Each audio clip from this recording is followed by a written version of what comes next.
بسم الله الرحمن الرحيم والصلاة والسلام على من بعثه الله رحمة للعالمين وعلى آله الطيبين الطاهرين وعلى صحبه الغر الميامين وعلى من اتبعهم بإحسان إلى يوم الدين ثم أما بعد فأحييكم جميعا بتحية الإسلام وتحية الإسلام السلام عليكم ورحمة الله وبركاته.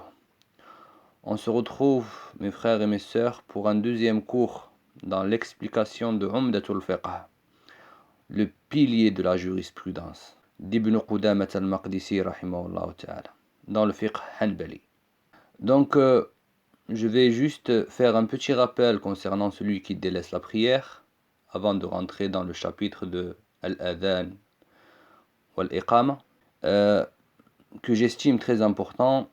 Donc, prêtez-moi l'oreille et le cœur, car la parole se perd si le cœur n'entend pas. Mes frères et mes sœurs, il n'y a pas de divergence concernant celui qui délaisse la prière. C'est un kafir. La divergence concerne plutôt celui qui prie par paresse, qui néglige la prière, qui la fait retarder. Là, il y a eu la divergence. Concernant celui qui ne prie pas, qui a abandonné complètement la prière, son statut est un kafir, est un mécréant. Et ceci par ijma'. Le ijma' il a été rapporté par Abdullah ibn Shaqiq, min al-tabi'in. C'est l'avis de Omar radiyallahu anhu ardah. C'est l'avis des sahaba et des tabi'in. Comme il dit Abdullah ibn Shaqiq, kunna nara min al-a'mali ma tarkuhu kufr ghayra as-salah, ou kama qal. Donc il disait les actes qui faisaient de son auteur un mécréant, en la délaissant, il y avait la prière. Donc la prière, celui qui la délaisse est un mécréant. Celui qui la délaisse complètement est un mécréant. Ayoub Surtiyani aussi, Abdullah, Jabir ibn Abdullah, al-Sahab al-Jalil aussi, il rapporte, il fait le takfir de Tariq Salah. Et avant tout cela, le prophète, alayhi salatu wassalam, a fait le takfir, a fait l'excommunication de celui qui délaisse la prière. Donc c'est même pas nous, c'est pas nous aujourd'hui qu'on va faire le takfir de celui qui a délaissé complètement la prière. Le prophète alayhi salatu wassalam a dit bayna ar-rajuli wash-shirki wal-kufri tarku as-salah. Entre l'homme et l'associanisme et la mécréance, avec l'article défini al-kufr, il y a le délaissement de la prière. Ibn Taymiyyah rahimahullah ta'ala, il dit al-kufru al-mu'arrafu bil-alif wal-lam la yakunu illa kufran akbar. Il dit lorsque le kufr est précédé de l'article défini, il ne peut être que une mécréance majeure. Wa man lam yahkum bima anzala Allah fa ulaika humul al-kafirun. Donc ceux qui ne jugent pas par ce qu'Allah subhanahu wa ta'ala a fait descendre, les voilà les mécréants. D'accord? Ce sont eux les mécréants. Donc, celui qui délaisse la prière complètement est comme le musharri' qui a délaissé les lois d'Allah subhanahu wa ta'ala et qui juge avec al-qawanin al-wad'iyya. Il a abandonné les lois d'Allah subhanahu wa ta'ala et il juge avec al-qawanin al-wad'iyya.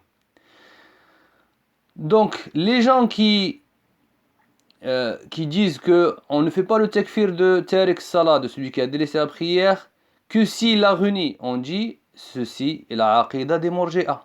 Ceci est la aqidah des Murji'a. Ils disent tant qu'il approuve son caractère obligatoire, on ne fait pas son takfir. Donc il reconnaît son caractère obligatoire, mais il ne la renie pas. Donc on ne fait pas son takfir. Ceci est la aqidah des Murji'a. Mes frères, c'est très important la aqidah.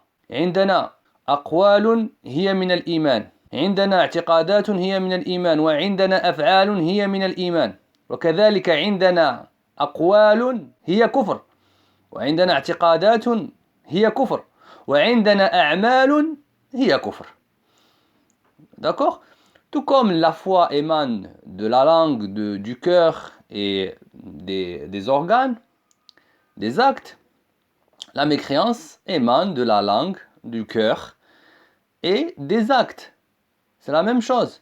Donc si on fait sortir les actes dans le concept de la foi, lorsqu'on parle du concept de la foi, ceci concerne également la mécréance. Si on fait cela, on fait partie des Murji'a. On fait partie des Murji'a.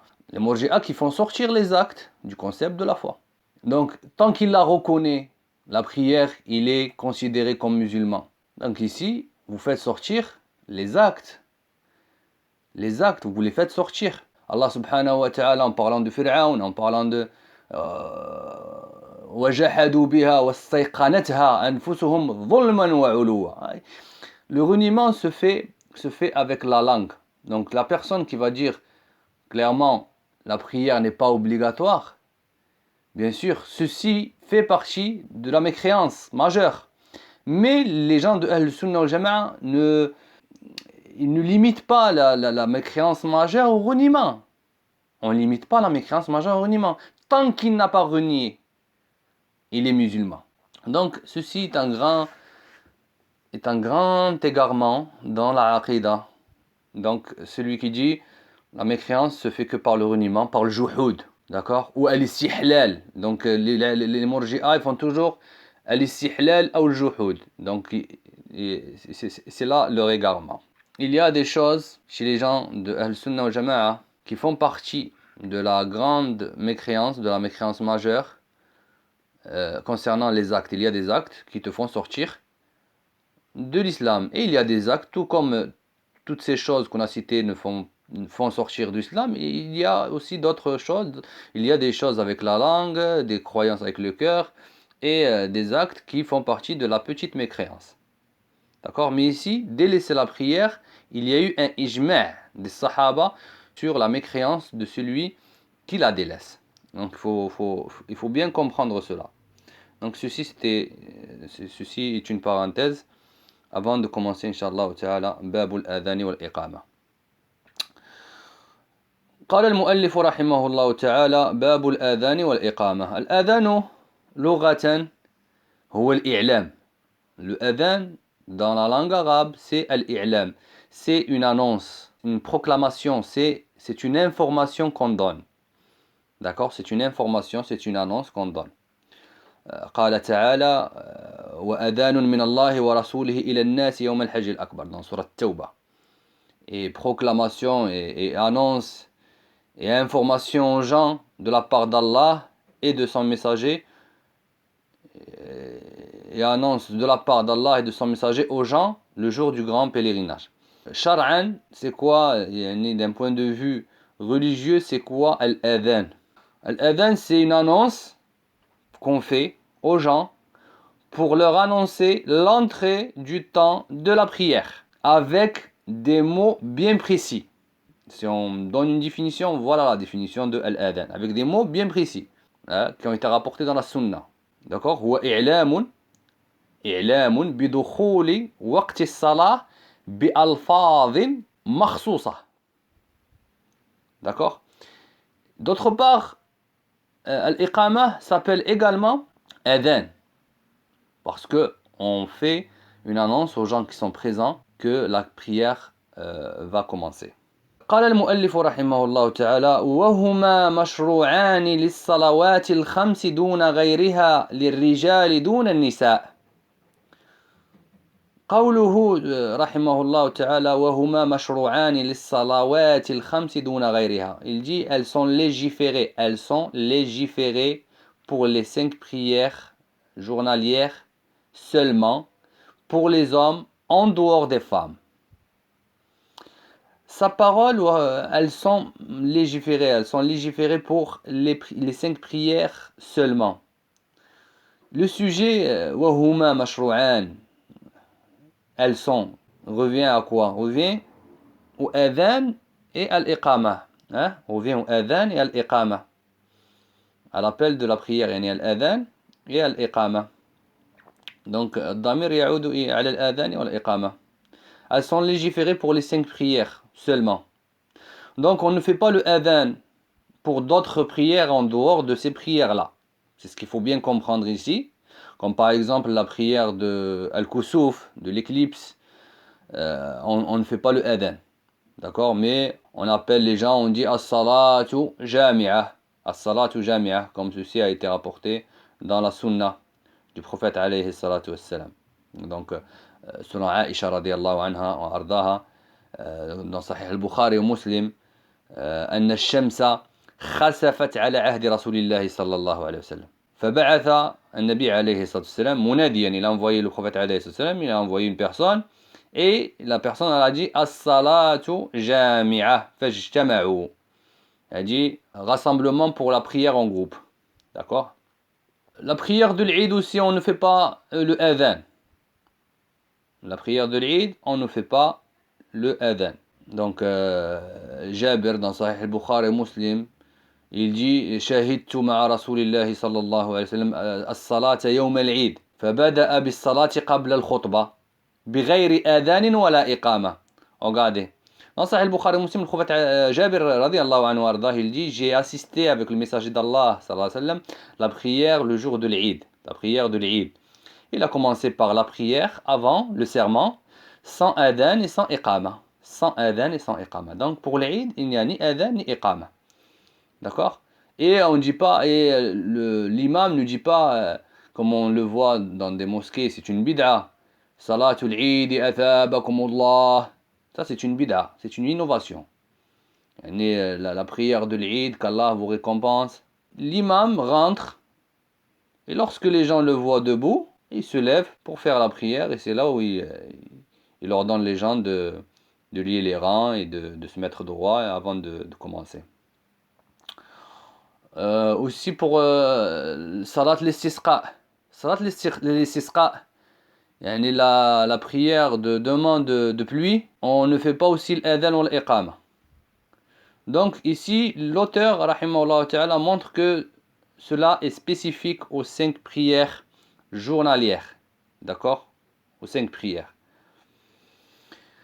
قوله رحمه الله تعالى للرجال دون النساء أي أن مشروعية الآذان والإقامة خاصة بالرجال دون النساء. Donc, la légitimité de l'adhan ou l'iqama est spécifique aux hommes en dehors des femmes.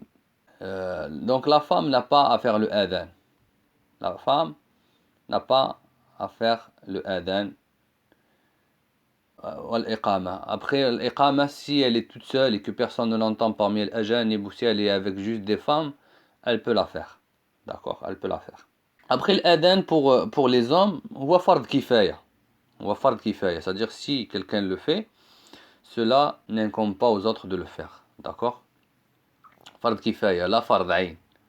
Donc la différence entre fard kifaya et fard ayn, c'est une obligation individuelle de chacun de le faire. Ici fard kifaya, donc si quelqu'un le fait, l'obligation ne concerne pas les autres. Et ceci a été rapporté dans le hadith du prophète alayhi salam, dans le hadith Malik ibn al-Huwayrith, quand il lui a dit in kuntuma في صلاة فأذنا. فأذنا هذا للوجوب, الفاء يعني للوجوب. فأذنا وليؤمكما أكبركما. Donc ici le prophète alayhi salam a ordonné de faire le adhan, en ordonnant à l'une de ces deux personnes de faire le adhan. Et donc وهنا الأمر للوجوب, يعني l'ordre consiste une obligation. Ici la directive du prophète alayhi salam concerne une obligation, sauf si on a une qarina qui fait passer l'obligation à l'autoriser, et il n'y en a pas ici. Donc c'est une obligation de faire l'adhan. C'est une obligation de faire l'adhan. Bien plus que cela, il est légiféré, c'est une prescription de faire l'adhan ou l'iqama pour une personne seule qui se trouve dans le désert ou dans un endroit vide. Il doit faire le adhan. Comme ceci a été rapporté dans le hadith, إذا كنت في غنمك فارفع صوتك بالأذان فإنه لا يسمع مدى صوتك, يعني مدى صوت المؤذن شجر ولا حجر ولا إنس ولا جن إلا شهد له يوم القيامة. وقعد سبحان الله. الحديث رواه البخاري من حديث أبي سعيد الخدري رضي الله عنه وأرضاه. Le prophète alayhi salam, il dit, si tu es seul dans ton troupeau, dans une vallée, il dit, le prophète alayhi salam dit, lève ta voix en appelant à la prière, en faisant le adhan. Lève ta voix, le prophète alayhi salam. Hadith sahih, la ghubara alayh. Lève ta voix en appelant à la prière. Car toute chose qui entendra ta voix que ce soit des arbres, que ce soit des pierres, que ce soit des êtres humains, que ce soit des djinns, ils témoigneront en ta faveur le jour de la résurrection. Regarde, subhanallah. Regardez la noblesse, la beauté de ce hadith. Regardez la sunna. C'est même si tu es seul, tu lèves ta voix par le adhan et tu appelles à la prière. Mais quand bien même tu serais dans un endroit vide, dans un désert, dans une forêt, tu fais le adhan. Si la personne est seule, elle fait le adhan. Après, si la personne se trouve dans une ville, et s'il y a plusieurs gens qui font l'adhan, donc il n'y a pas de mal à cela, à ce que plusieurs personnes, comme on le voit aujourd'hui dans plusieurs mosquées, ils font le adhan. Concernant la femme elle ne fait pas le adhan. Et elle ne fait pas le adhan pour les hommes, contrairement à l'avis des ahnaf. La femme, elle ne fait pas le adhan. Ni le adhan, ni l'iqama. Donc elle prie sans le adhan, sans l'iqama, comme je l'ai évoqué précédemment, car elle ne fait pas partie des gens qui doivent lever leur voix. D'accord? Elle ne fait pas. As-sahih anna sawtaha laysa bi'awra. Sa voix n'est pas une awra, la voix de la femme. Ala sahih. D'accord? Et elle n'est pas concernée par le fait de lever sa voix ici pour appeler à la prière. Pour appeler à la prière. La parole comme quoi ce n'est pas, sa voix n'est pas une aura, يعني وقلنا قولا معروفا, يعني Allah subhanahu wa ta'ala lui a autorisé de dire une parole convenable, donc ceci prouve que sa parole n'est pas une aura, mais elle ne doit pas exagérer dans le fait de parler à des gens étrangers. Il lui est permis de faire l'iqama si elle est à l'abri des étrangers, si elle se trouve avec un groupe de femmes, d'accord. Puis l'auteur rahimahullah ta'ala a dit وَالْآذَانُ 15 كَلِمَةً لَا تَرْجِعَ فِيهِ. Il dit le adhan est composé de 15 mots dans lesquels il n'y a pas de tarjih. 15 mots ici en fait il veut dire 15 phrases. Donc il n'y a pas de tarjih, on va voir c'est quoi le tarjih. Donc 15 phrases. Donc ceci le adhan de Bilal radiallahu anhu arda, dans lequel il y a 15 phrases. Donc il y a 4 takbirat, Allahu Akbar, Allahu Akbar, Allahu Akbar, Allahu Akbar. D'accord? 4 takbirat au début. Donc il y a ash-shahadatan 4 fois. Après il y a hayya ala as-salah, hayya ala al-falah 4 fois. Hayya ala as-salah, hayya ala al-falah, yani 4 fois. Il y a takbiratan, yani 2 fois le takbir à la fin. Il y a le tahlil, la ilaha illallah, donc ce qui fait 15 phrases. 15 phrases. Ceci a été rapporté dans le hadith de Abdullah ibn Zayd, radiallahu anhu arda. Cela veut dire quoi, la tarji'a fih? La tarji'a fih. Le tarji' c'est quoi? Le tarji' en fait, le tarji' ça vient de la racine raja'a, c'est-à-dire revenir. C'est que la personne, lorsque elle fait le takbir 4 fois au début du adhan, elle fait le tarji', c'est-à-dire que elle dit Allahu Akbar, Allahu Akbar, Allahu Akbar, Allahu Akbar. Ensuite, à voix basse, elle va dire Ashhadu an la ilaha illallah, Ashhadu an la ilaha illallah, Ashhadu anna Muhammadan Rasulullah, Ashhadu anna Muhammadan Rasulullah.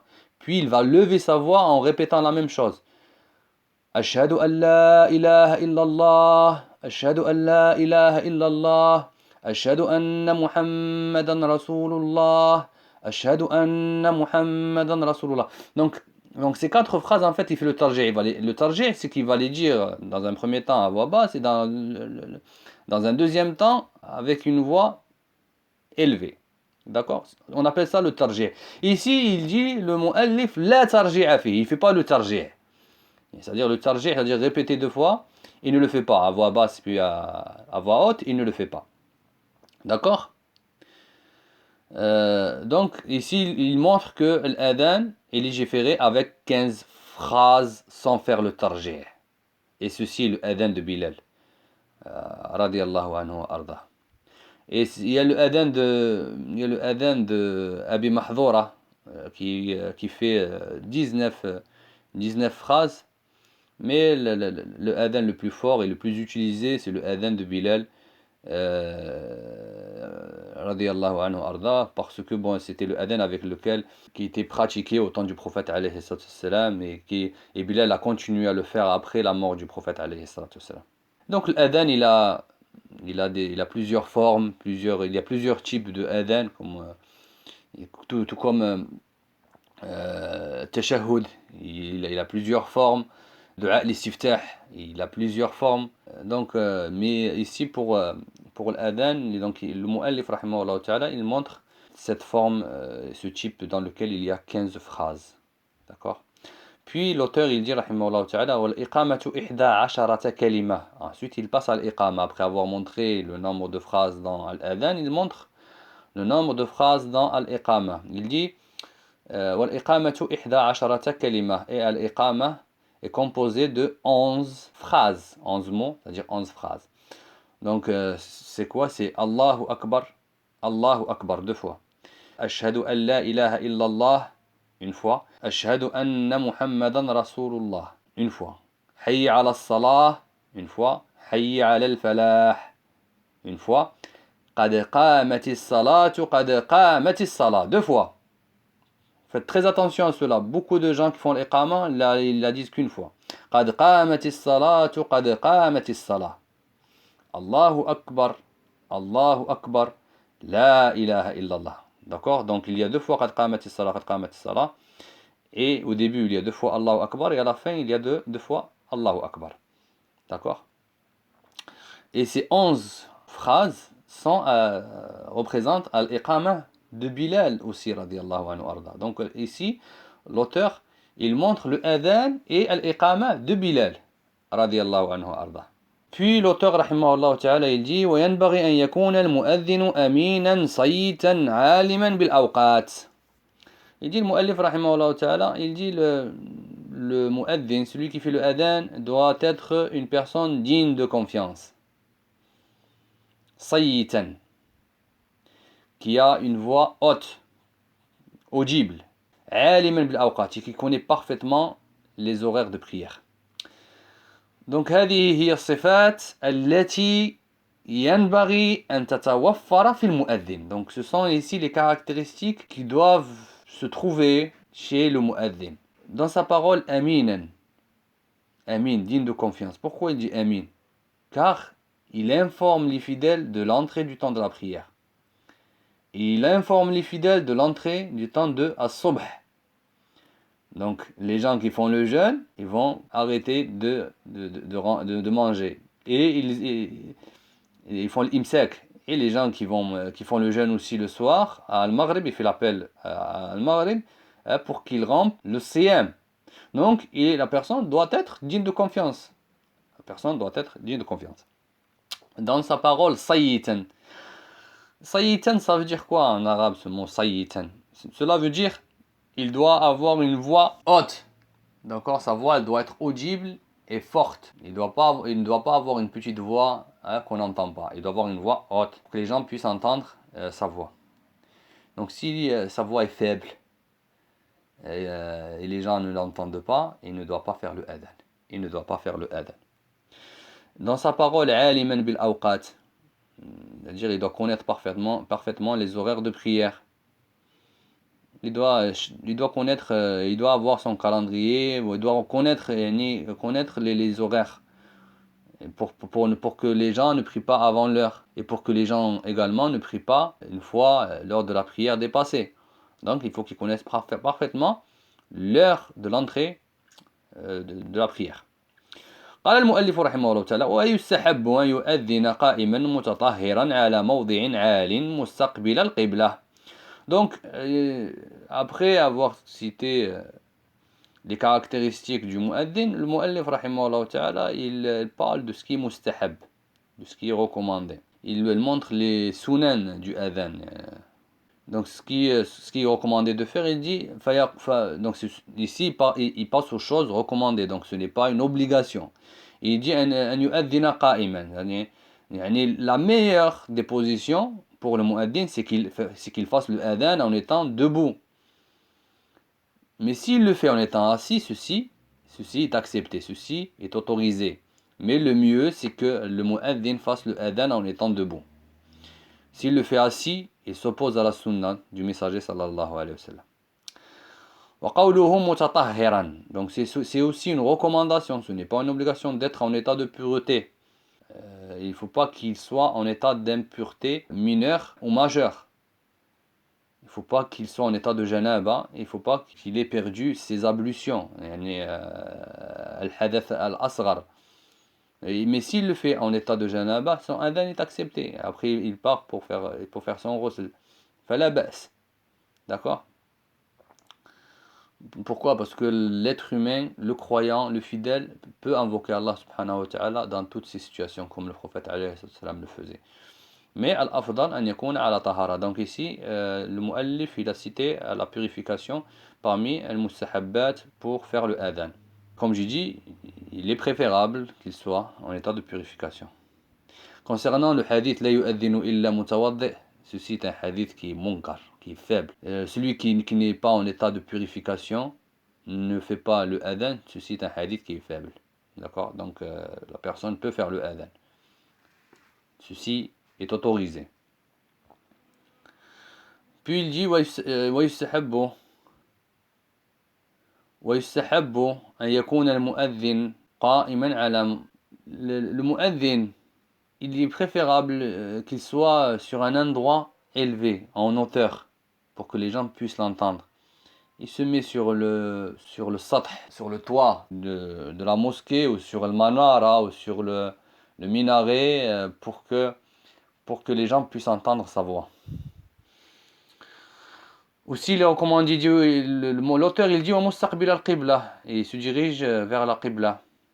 C'est une recommandation aussi de se diriger vers la qibla. Donc il ne fait pas le adhan en ayant la qibla à droite ou à gauche, d'accord? Et il fait le adhan en étant face à la qibla. Ceci est une recommandation également. Et Ibn al-Mundhir a rapporté le ijma' des gens de science que cela fait partie des sunan, des recommandations dans le adhan, d'accord? Ibn al-Mundhir, il rapporte le ijma' de cela, que se mettre face à la qibla pour faire adhan est une sunna. ثم قال المؤلف رحمه الله تعالى فإن بلغ الحي على التفت يمينا وشمالا ولا يزيل قدميه. Donc s'il arrive à al-hayy ala, on va voir c'est quoi al-hayy ala. Arrivé à al-hayy ala, il se tourne, il pivote à droite et à gauche sans bouger ses pieds. Donc al-hayy ala, c'est lorsque il arrive à la parole hayya ala salah. Donc c'est de là où vient le mot hayy ala. Hayya ala. Donc on appelle ça al-hayy ala. Donc hayya ala salah, hayya ala al-falah. Arrivé dans le adhan, arrivé à hayya ala salah, hayya ala al-falah, il se tourne à droite. Lorsqu'il dit hayya ala salah, il se tourne à droite, et lorsqu'il dit hayya ala al-falah, il se tourne à gauche. D'accord, pour qu'il transmette le message. Et il ne bouge pas ses pieds, c'est-à-dire il ne bouge pas ses pieds de leur endroit lorsque il pivote à droite et à gauche pour faire le hayya ala. Il ne tourne pas. Donc son corps, il reste droit, thabit, donc droit, face à la qibla. Et certains gens de science, ils disent son corps, il le fait tourner, d'accord? Ils disent son corps, il peut le faire tourner. Et le sawab, il n'y a que la tête en fait qui tourne. Le corps, il ne tourne pas. C'est la plus juste des paroles. Après, aujourd'hui, on a les baffes, on a les micros, donc malgré cela, la personne, elle fait la sunna. Malgré les micros, malgré qu'ils soient à l'intérieur, donc la personne pratique la sunna du prophète alayhi salam. Puis l'auteur, il dit, et il met ses doigts, il met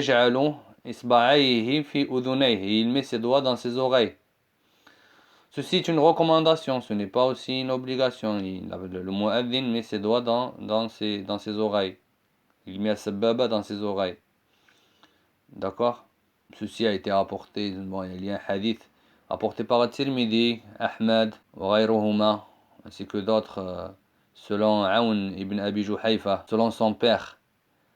Et il dit, j'ai vu Bilal faire le adhan en pivotant, et donc je suivais sa bouche, hein, de là, à droite et à gauche, hahuna wa hahuna, à droite, il disait en faisant signe, à droite et à gauche. Et il dit, alors qu'il avait les doigts dans les oreilles, d'accord, wa isba'ahu fi udhunayh, wa al-hadith isnaduhu sahih, wa asluhu fi as-sahihayn kadhalik. D'accord. Donc c'est pour ça que le mu'allif il dit en mettant wa yaj'alu isba'ayhi fi udhunayh, en mettant ses doigts dans ses oreilles. قال المؤلف رحمه الله تعالى ويترسل في الآذان ويحضر في الإقامة.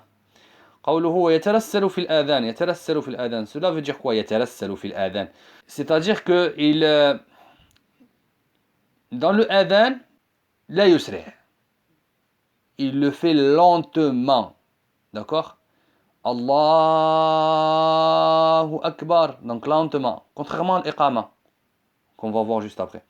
Donc لا يسرع في الآذان, dans l'adhan il le fait lentement. Donc pourquoi?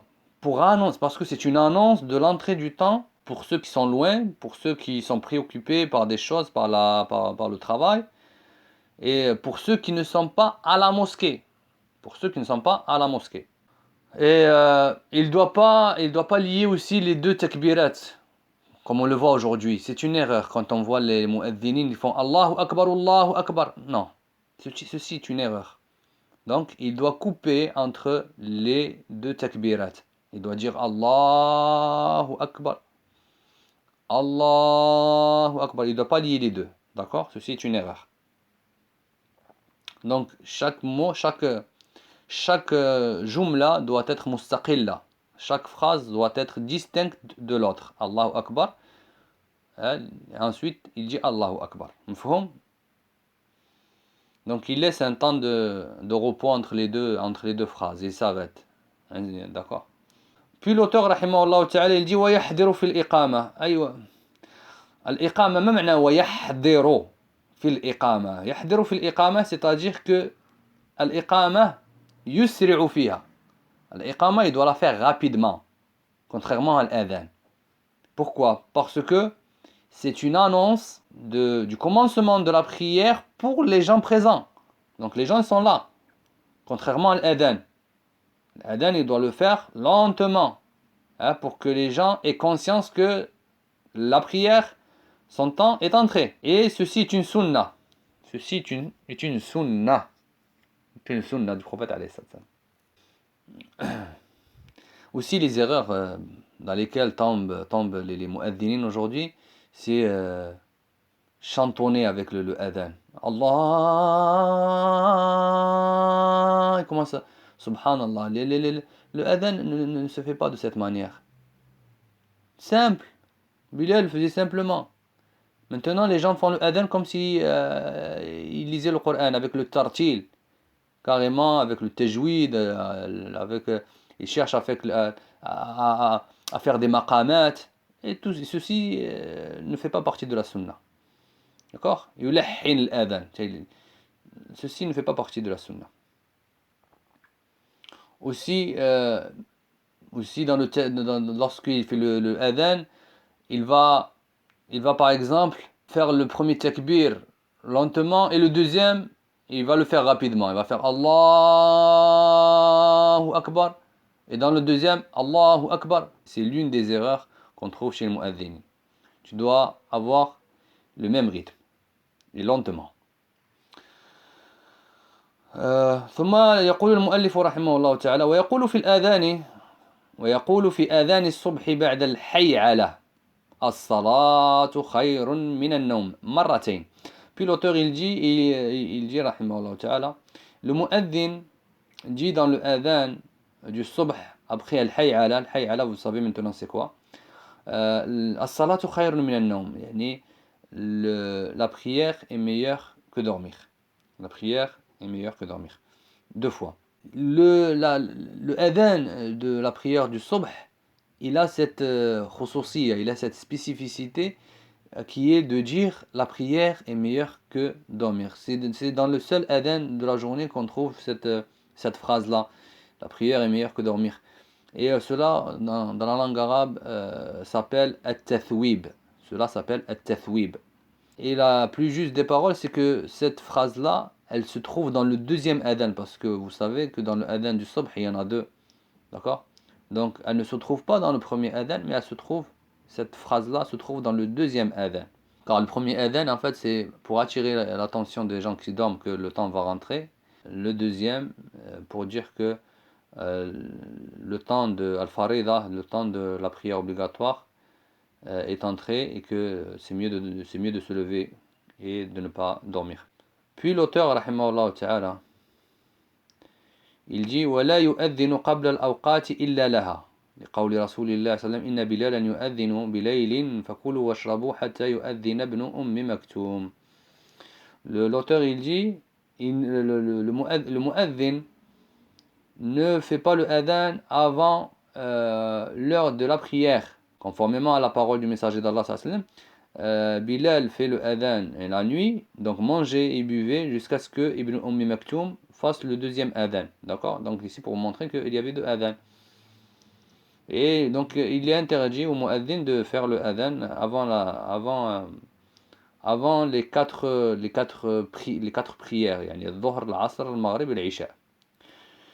Contrairement à Subh, comme on l'a vu, il y a deux adhan. Donc on s'arrête ici, bi'idhnillah, on continuera la semaine prochaine. Prochain cours, Babu Shuruti as-Salah. سبحانك اللهم وبحمدك أشهد أن لا إله إلا أنت أستغفرك وأتوب إليك حياكم الله